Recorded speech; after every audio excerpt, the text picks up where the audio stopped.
के सामने एक नए विचारों के साथ हाजिर हूँ। और आज का विचार मेरा ये है कि भारत के ऊपर प्रथम आक्रमणकारी कौन था जिन्होंने भारत के ऊपर आक्रमण किया और भारत के मूल निवासियों को उन लोगों ने अपना गुलाम बनाया, यूँ कहा जा उन्होंने अपने अधीन रखने का कार्य किया। तो आइए हम बात करते हैं भारत पर हुए प्रथम आक्रमण में सबसे पहले कौन किया था। भारत का प्रथम आक्रमण सबसे पहले कौन किया था? वो था पारसी, जो पारस देश से पोरस उस टाइम कहा जाता था। पारसी जो सबसे पहले हमारे भारतवर्ष में उन लोगों ने आक्रमण किया। और वो कौन था? डेरियस नाम का वो फारस देश का राजा था, जिन्होंने भारत में प्रथम बार उन्होंने आक्रमण किया और 158 ईसा पूर्व में उन्होंने भारत के ऊपर प्रथम आक्रमण किया। प्राचीन भारत का निर्णायक उन्होंने विजय प्राप्त किया।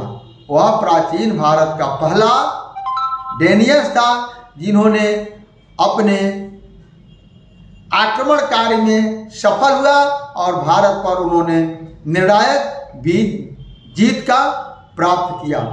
उसके बाद भारत के अंदर सिकंदर आता है।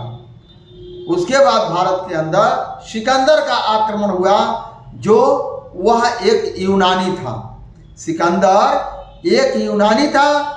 उसने 327 ईसा पूर्व में भारत पर आक्रमण किया था। वह 327 ईसा पूर्व में वो भारत के ऊपर आक्रमण किया था और भारत के उत्तर और पश्चिम सिरे के ऊपर आक्रमण किया। उसके बाद वह उसको अपने कब्जे में लिया, जैसे आर्य प्रदेश अफगानिस्तान को यूनानी सिकंदर ने कब्जा किया। लेकिन सिकंदर तो कब्जा कर लिया, लेकिन वो डरता किससे था, ये भी बात है। ये मैं आगे चल करके आप लोगों को बताऊंगा। तो सर्वप्रथम हमारे बुक समरी फिशरमैन इंडिया के चैनल के दर्शकों को मेरा सादर प्रणाम, नमस्कार। दोस्तों, अब मैं बिना देर किए हुए मैं उस बात को बता रहा हूं और मैं आप लोगों से कहूँगा, अभी तक आप लोग मेरे चैनल को सब्सक्राइब नहीं किए हैं तो आप लोग सब्सक्राइब करके बेल आइकन को दबा कर इसको ऑल कर दीजिए और इसको लाइक और शेयर करिए, लोगों तक भी ये संदेश पहुंचे जो लोग जाने। अब उनको क्या हुआ था, पश्चिम क्षेत्र को उन्होंने अपने आक्रमण की वजह से विजय प्राप्त किया। उसके बाद कौन आया? मोहम्मद बिन कासिम। उसके बाद कौन आता है? मोहम्मद बिन कासिम, जो अरब का रहने वाला था। मोहम्मद बिन कासिम अरब का रहने वाला था। 712 ईस्वी में आज क्या चल रहा है? 2025 चल रहा है। और उसके अनुसार आप सोचिए कितने हजार साल हुए। 712 ईस्वी में उन्होंने सिंध पर सफल आक्रमण किया और आक्रमण करके सिंधु साम्राज्य को उन्होंने जीता। प्राचीन काल में लगभग 518 ईसा पूर्व, और देखिए 518 ईसा पूर्व हकमानी डेनियस प्रथम ने सिंध नदी के तट पर वह आया और वह हमला किया। हकमानी कौन था? हकमानी जो है कौन था? हकमानी के ही वंशज डेरियस, जो भारत के ऊपर प्रथम आक्रमण किया था और भारत के मूल निवासी लोगों को उन लोगों ने क्या किया? अपने अधीन लिया और यहाँ के राजाओं को उन्होंने जीता। आधुनिक काल में यूरोपियों का आगमन भी शामिल है। यूरोप के लोगों का भी आगमन शामिल है। प्रमुख आक्रमणकारियों में साइरस फारसी, सिकंदर यूनानी, मोहम्मद बिन कासिम अरब, मोहम्मद गजनवी तुर्क, मोहम्मद गोरी तुर्क, बाबर मुगल और अंत में अंग्रेज शामिल हैं। इन्होंने भारत पर अलग अलग समय पर आक्रमण किया। अब आइए प्राचीन भारत का आक्रमण मैं आपको बताता हूं। प्राचीन भारत का आक्रमण जैसे विदेशी लोगों ने सर्वप्रथम हमारे भारत पर कौन आक्रमण किया, कौन हमारे भारत में प्रवेश किया, उसके बारे में मैं आप लोगों को इंडिका बुक के लेखों के अनुसार मैं आप लोगों को बता रहा हूं। आर्य आक्रमण लगभग 1800 से 1800 से 1500 ईसा पूर्व में सिंधु नदी घाटी और गंगा के मैदानों में आर्यों का आगमन हुआ। 1800 से 1500 ईसा पूर्व में सिंधु नदी घाटी और गंगा के मैदानों में आर्यों का आगमन हुआ। इससे भारत पर पहले विदेशी आक्रमणकारियों में से इनको जाना जाता है। भारत पर पहले विदेशी आक्रमणकारियों के बारे में यह जाना जाता है। इनमें भारतीय समाज में महत्वपूर्ण परिवर्तन लाए। अब उसके बाद कौन आता है?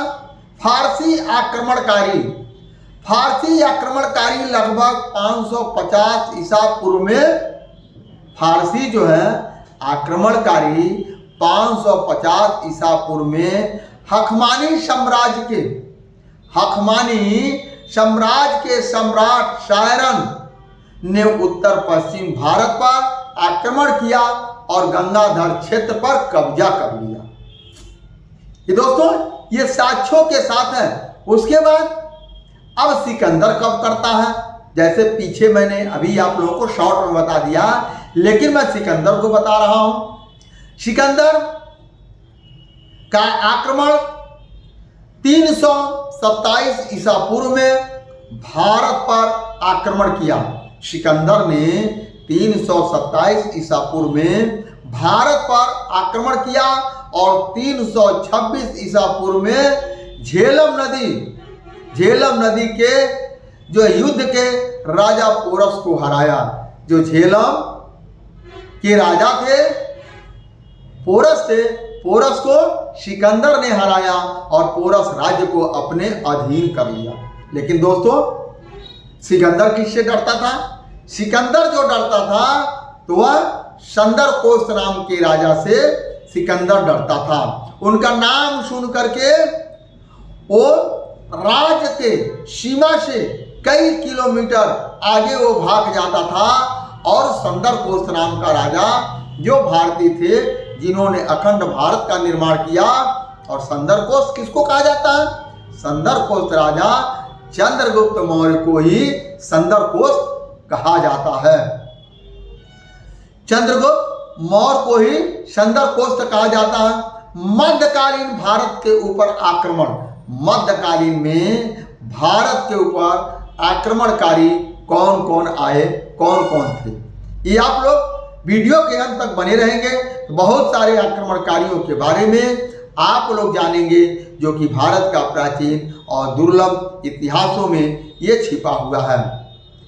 जो मध्यकालीन आक्रमणकारी मोहम्मद बिन कासिम, मध्यकालीन आक्रमणकारी मोहम्मद बिन कासिम ने 712 ईस्वी में सिंध पर आक्रमण किया। जो है मोहम्मद बिन कासिम ने 712 ईस्वी में सिंध पर आक्रमण किया और राजा दाहिर, सिंध साम्राज्य का राजा कौन था? सिंध साम्राज्य का राजा दाहिर को हरा करके सिंध पर विजय प्राप्त की। यह भारत का पहला सफल मुस्लिम आक्रमणकारी बना, भारत के ऊपर पहला सफल मुस्लिम आक्रमणकारी बना। और दोस्तों इसको लाने वाला कौन था ये मैं आगे आप लोगों को बताऊंगा। भारत में तमाम आक्रमणकारियों को लाने वाला कौन था?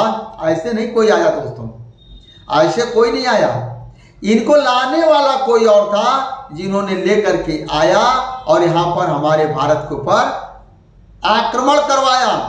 अब आइए तुर्क आक्रमण, तुर्क जो मुसलमान थे उनका आक्रमण कब होता है? तो तुर्क आक्रमण के कौन जनक थे? कौन था तुर्की जिन लोगों ने भारत के ऊपर आक्रमण किया? मोहम्मद गजनवी।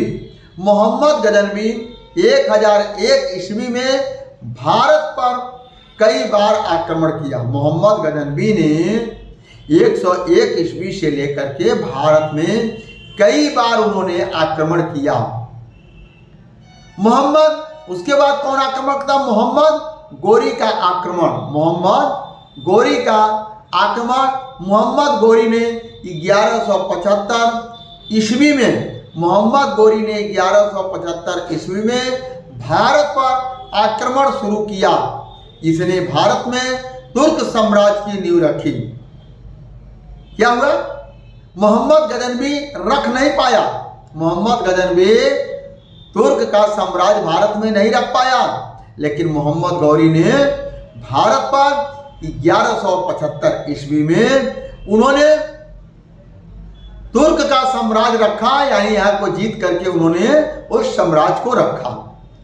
मुगल आक्रमण, मुगल आक्रमण कब होता है? बाबर ने 1526 ईस्वी में, बाबर ने 1526 ईस्वी में भारत पर आक्रमण किया और मुगल साम्राज्य की स्थापना की। बाबर ने 1526 ईस्वी को भारत पर आक्रमण करके उन्होंने भारत पर मुगल साम्राज्य का स्थापना किया। आधुनिक काल का आक्रमण, अब मैं आप लोगों को बताने जा रहा हूं आधुनिक काल का आक्रमण। नादिर शाह का आक्रमण, जो नादिर शाह का आक्रमण, नादिर शाह ने 1739 ईस्वी में दिल्ली पर आक्रमण किया। नादिर शाह ने 1739 में दिल्ली पर आक्रमण किया और दिल्ली का शासन सत्ता वो संभाला। आगे चल करके मैं आप लोगों को एक राजा को किससे लड़ाई हुई, कब हुई और कितने उन्होंने धन को लूटा, उस राजा के साथ क्या हुआ, एक अभी मैं शॉर्ट में सभी राजाओं के बारे में बता रहा हूं, भारत के जो मूल निवासी राजा थे। इसके बाद मैं आप लोगों को बताऊंगा इन लोगों के साथ कैसी कैसी लड़ाइयां हुई। अब आइए, ये यूरोपीय शक्तियों का आगमन, यूरोप लोगों का भारत में आगमन। वास्को डिगामा के भारत आने के बाद, वास्को डिगामा के बाद भारत, वास्को डिगामा को भारत आने के बाद पुर्तगाली डच, फ्रांसीसी, अंततः अंग्रेजों ने भारत में व्यापक संबंध स्थापित किए और बाद में शासन भी स्थापित किए। दोस्तों ये मैं आप लोगों को बताया और आगे मैं आप लोगों को बताऊंगा ये लोग सर्वप्रथम किन किन राजा के ऊपर इन्होंने आक्रमण करके कब कब जीता है, इसको मैं विस्तार से बताऊंगा। और ये जीता ही नहीं है, उसके बाद ये बुद्ध काल का ये लोग धीरे धीरे अंत भी करते गए, बौद्धिस्टों को कत्लेआम करके उनकी सारी सभ्यता, उनके सारे सिस्टम को इन लोगों ने खत्म किया। दोस्तों आज का विचार मेरा यहीं पर समाप्त होता है। अगर मेरा यह वीडियो आप लोगों को पसंद आया हो या नहीं आया हो तो आप लोग कमेंट बॉक्स में अपना सुझाव अवश्य लिखिएगा। दोस्तों धन्यवाद, नमस्कार, नमो बुद्ध।